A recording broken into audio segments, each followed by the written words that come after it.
আরবি ভাষা শিখুন। আসসালামু আলাইকুম প্রিয় ভিউয়ার, আশা করি সবাই ভালো আছেন। দেশ ও প্রবাস ভাই বোনেরা, আজকে আরেকটি আরবি নতুন ভিডিওর পক্ষ থেকে সবাইকে স্বাগতম।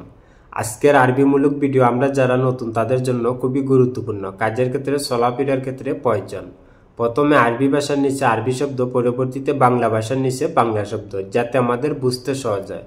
তাই বন্ধুরা, ভিডিওটা না টেনে শেষ পর্যন্ত দেখবেন আর আমার চ্যানেলটি সাবস্ক্রাইব করবেন, পাশে থাকা বেল আইকনটি বাজিয়ে রাখবেন। আমি আর বেশি কথা বলবো না, আরবি ভাষা শুরু করা যাক। ফি ইনদাক হাদা হচ্ছে তোমার কাছে এটা আছে, তোমার কাছে এটা আছে আরবিতে বলে ফি ইনদাক হাদা। এখানে ফি অর্থ আছে, ইনদাক এটা হচ্ছে তোমার কাছে, হাদা এটা হচ্ছে এটা। তাহলে আমরা শিখলাম ফি ইনদাক হাদা হচ্ছে তোমার কাছে এটা আছে। লিসা মাই হাসেল সুগুল হচ্ছে এখনো কাজ পাইনি, এখনো কাজ পাইনি আরবিতে বলে লিসা মাই হাসেল সুগুল। এখানে লিসা অর্থ হচ্ছে এখনো, মাই অর্থ হচ্ছে না বা নাই, হাসেল অর্থ হচ্ছে পাওয়া বা পাইছি। মাই হাসেল পাইনি বা পাই নাই, সুগুল অর্থ হচ্ছে কাজ। তাহলে আমরা শিখলাম লিসা মাই হাসেল সুগুল অর্থ হচ্ছে এখনো কাজ পাইনি। কাল্লাম নিয়ে সাউই অর্থ হচ্ছে আমাকে বলো কি করব, আমাকে বলো কি করব আরবিতে বলে কাল্লামনি ইয়েস সাউই। এখানে কাল্লামনি অর্থ হচ্ছে আমাকে বলো, ইয়েস অর্থ হচ্ছে কি, সাউই অর্থ হচ্ছে করা বা করো। এস সাউই কি করবো বা কি করো। তাহলে আমরা শিখলাম কাল্লামনি ইয়েস সাউই অর্থ হচ্ছে আমাকে বলো কি করব। ইনদাক ফি আক্কেল অর্থ হচ্ছে তোমার কাছে কাবার আছে, তোমার কাছে কাবার আছে আরবিতে বলে ইনদাক ফি আক্কেল। এখানে ইনদাক অর্থ হচ্ছে তোমার কাছে, ফি অর্থ আছে, আক্কেল অর্থ হচ্ছে কাবার। ফি আক্কেল কাবার আছে। তাহলে আমরা শিখলাম ইনদাক ফি আক্কেল অর্থ হচ্ছে তোমার কাছে কাবার আছে। হাদা সামান মুস্তামাল অর্থ হচ্ছে এগুলো ব্যবহৃত জিনিস, এগুলো ব্যবহৃত জিনিস আরবিতে বলে হাদা সামান মুস্তামাল। এখানে হাদা অর্থ হচ্ছে এটা বা এগুলো, সামান অর্থ হচ্ছে জিনিস বা আগ্রাত অর্থ হচ্ছে জিনিসপত্র বা মালপত্র, মুস্তামাল অর্থ হচ্ছে ব্যবহৃত। তাহলে আমরা শিখলাম হাদা সামান মুস্তামাল অর্থ হচ্ছে এগুলো ব্যবহৃত জিনিস। ইয়েস ইন্দাকুম আক্কেল অর্থ হচ্ছে তোমাদের কাছে কি কাবার আছে, তোমাদের কাছে কি কাবার আছে আরবিতে বলে ইয়েস ইন্দাকুম আক্কেল। এখানে ইয়েস অর্থ হচ্ছে কি, ইন্দাকুম অর্থ হচ্ছে তোমাদের কাছে, আক্কেল অর্থ হচ্ছে খাবার। তাহলে আমরা শিখলাম ইয়েস ইন্দাকুম আক্কেল অর্থ হচ্ছে তোমাদের কাছে কি খাবার আছে। ইনতা ইয়েস সুফ অর্থ হচ্ছে তুমি কি দেখো, তুমি কি দেখো আরবিতে বলে ইনতা ইয়েস সুফ। এখানে ইনতা অর্থ হচ্ছে তুমি, এস অর্থ হচ্ছে কি, সুফ অর্থ হচ্ছে দেখা বা দেখো। তাহলে আমরা শিখলাম ইনতা ইয়েস সুফ অর্থ হচ্ছে তুমি কি দেখো। কাম বাগি ওয়াক্ত অর্থ হচ্ছে কতক্ষণ সময় আছে, কতক্ষণ সময় আছে আরবিতে বলে কাম বাগি ওয়াক্ত। এখানে কাম অর্থ হচ্ছে কত, বাগি অর্থ হচ্ছে বাকি, কাম বাগি কতক্ষণ বাকি, ওয়াক্ত অর্থ হচ্ছে সময়। তাহলে আমরা শিখলাম কাম বাগি ওয়াক্ত অর্থ হচ্ছে কতক্ষণ সময় আছে। ইনতাওয়ান রুহতু অর্থ হচ্ছে তুমি কোথায় গিয়েছিলে, তুমি কোথায় গিয়েছিলে আরবিতে বলে ইনতাওয়ান রুহতু। এখানে ইনতা অর্থ হচ্ছে তুমি, অয়েন অর্থ হচ্ছে কোথায়, ইনতাওয়ান তুমি কোথায়, রু অর্থ হচ্ছে যাও বা যাও, রুহতু গিয়েছিলে। তাহলে আমরা শিখলাম ইনতাওয়ান রুহতু অর্থ হচ্ছে তুমি কোথায় গিয়েছিলে। আনা বাররু সাল্লি অর্থ হচ্ছে আমি নামাজ পড়তে যাই, আমি নামাজ পড়তে যাই বা আমি নামাজ পড়তে যাচ্ছি আরবিতে বলে আনা বাররু সাল্লি। এখানে আয়ন অর্থ হচ্ছে আমি, বারু অর্থ হচ্ছে যাই বা যাচ্ছি, সাল্লি অর্থ হচ্ছে নামাজ পড়া। তাহলে আমরা শিখলাম আয়না বারু সাল্লি অর্থ হচ্ছে আমি নামাজ পড়তে যাই বা আমি নামাজ পড়তে যাচ্ছি। আয়না দৌর সুগুল অর্থ হচ্ছে আমি কাজ খুঁজতেছি, আমি কাজ খুঁজতেছি আরবিতে বলে আয়না দৌর সুগুল। এখানে আয়ন অর্থ হচ্ছে আমি, দৌর অর্থ হচ্ছে খুঁজা বা খুঁজতেছি, সুগুল অর্থ হচ্ছে কাজ। তাহলে আমরা শিখলাম আয়না দৌর সুগুল অর্থ হচ্ছে আমি কাজ খুঁজতেছি।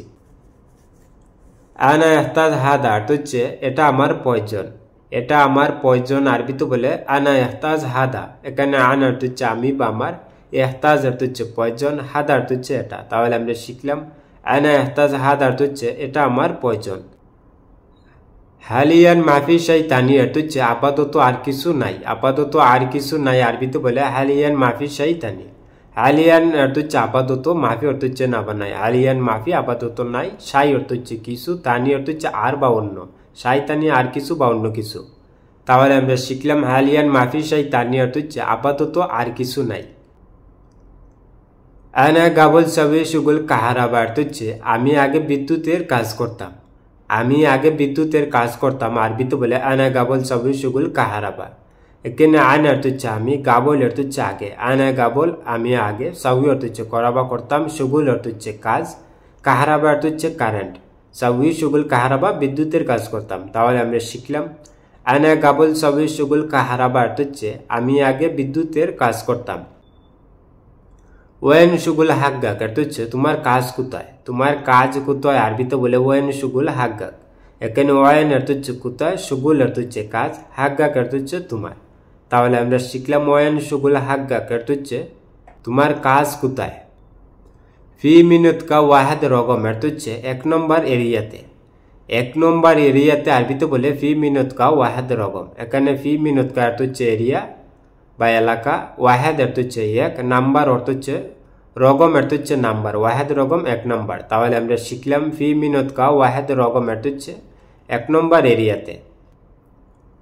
আরে আফগান নফর ফি শুগুল অর্থ হচ্ছে আমার লোক লাগবে কাজ আছে, আমার লোক লাগবে কাজ আছে আরবিতে বলে আনা আফগান নফর ফি শুগুল। এখানে আনা অর্থ হচ্ছে আমি বা আমার, আফগান অর্থ হচ্ছে লাগবে, নফর অর্থ হচ্ছে লোক। আনা আফগান নফর আমার লোক লাগবে, ফি অর্থ আছে, শুগুল অর্থ হচ্ছে কাজ, ফি শুগুল কাজ আছে। তাহলে আমরা শিখলাম আনা আফগান নফর ফি শুগুল অর্থ হচ্ছে আমার লোক লাগবে কাজ আছে।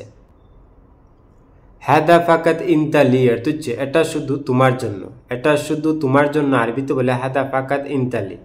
এখানে হাদা অর্থ হচ্ছে এটা বা এই, ফাকাত অর্থ হচ্ছে শুধু, হাদা ফাকাত এটা শুধু, ইনতা অর্থ হচ্ছে তুমি বা তোমার, লি অর্থ হচ্ছে জন্য, ইনতালি তোমার জন্য।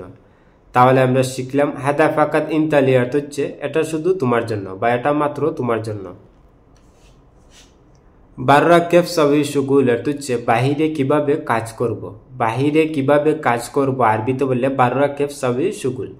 এখানে বাররা অর্থ হচ্ছে বাহিরে, কেফ অর্থ হচ্ছে কিভাবে বা কেমনে, বাররা কেফ বাহিরে কিভাবে, সাউই অর্থ হচ্ছে করা বা করব, শুগুল অর্থ হচ্ছে কাজ, সাউই শুগুল কাজ করব। তাহলে আমরা শিখলাম বাররা কেফ সাউই শুগুল অর্থ হচ্ছে বাহিরে কিভাবে কাজ করব। আনা হুব্বুন হাদা অর্থ হচ্ছে আমি এটা পছন্দ করি, আমি এটা পছন্দ করি আরবিতে বলে আনা হুব্বুন হাদা। এখানে আনা অর্থ হচ্ছে আমি, হুব্বুন অর্থ হচ্ছে পছন্দ করা বা ভালোবাসা, হাদা অর্থ হচ্ছে এটা। তাহলে আমরা শিখলাম আনা হুব্বুন হাদা অর্থ হচ্ছে আমি এটা পছন্দ করি। আনা ফি মশগুল শোয়াই অর্থ হচ্ছে আমি একটু ব্যস্ত আছি, আমি একটু ব্যস্ত আছি আরবিতে বলে আনা ফি মশগুল শোয়াই। এখানে আনা অর্থ হচ্ছে আমি, ফি অর্থ আছে, আনা ফি আমি আছি, মশগুল অর্থ হচ্ছে ব্যস্ত, শোয়াই অর্থ হচ্ছে একটু, মশগুল শোয়াই একটু ব্যস্ত। তাহলে আমরা শিখলাম আনা ফি মশগুল শোয়াই অর্থ হচ্ছে আমি একটু ব্যস্ত আছি বা আমি একটু বিজি আছি। হুয়া রাজ ফাদি অর্থ হচ্ছে তার মাথায় কিছু নাই, তার মাথায় কিছু নাই আরবিতে বলে হুয়া রাজ ফাদি। এখানে হুয়া অর্থ হচ্ছে সে বা তার, রাজ অর্থ হচ্ছে মাথা, ফাদি অর্থ হচ্ছে খালি। তাহলে আমরা শিখলাম হুয়া রাজ ফাদি অর্থ হচ্ছে তার মাথায় কিছু নাই বা তার মাথা খালি। আল্লাহ আতিক বারাকা অর্থ হচ্ছে আল্লাহ বরকত দিবেন, আল্লাহ বরকত দিবেন আরবিতে বলে আল্লাহ আতিক বারাকা। এখানে আতিক অর্থ হচ্ছে দেওয়া বা দিবেন, বারাকা অর্থ হচ্ছে বরকত। তাহলে আমরা শিখলাম আল্লাহ আতিক বারাকা অর্থ হচ্ছে আল্লাহ বরকত দিবেন। ইনতা মুসিবা আকবর অর্থ হচ্ছে তুমি বড় বিপদ, তুমি বড় বিপদ আরবিতে বলে ইনতা মুসিবা আকবর। এখানে ইনতা অর্থ হচ্ছে তুমি, মুসিবা অর্থ হচ্ছে বিপদ, আকবর অর্থ হচ্ছে বড়। তাহলে আমরা শিখলাম ইনতা মুসিবা আকবর অর্থ হচ্ছে তুমি বড় বিপদ। বন্ধুরা ভিডিও আজ এই পর্যন্তই শেষ করছি, দেখা হবে আবার নতুন কোনো ভিডিও নিয়ে। সবাই সুস্থ থাকেন, ভালো থাকেন, অবশ্যই আমার চ্যানেলটি সাবস্ক্রাইব করবেন, পাশে থাকা বেল আইকনটি বাজিয়ে রাখবেন। যারা অলরেডি আমার চ্যানেলটি সাবস্ক্রাইব করেছেন তাদেরকে অসংখ্য অসংখ্য ধন্যবাদ। সবাই সুস্থ থাকেন, ভালো থাকেন, খুদা হাফেজ।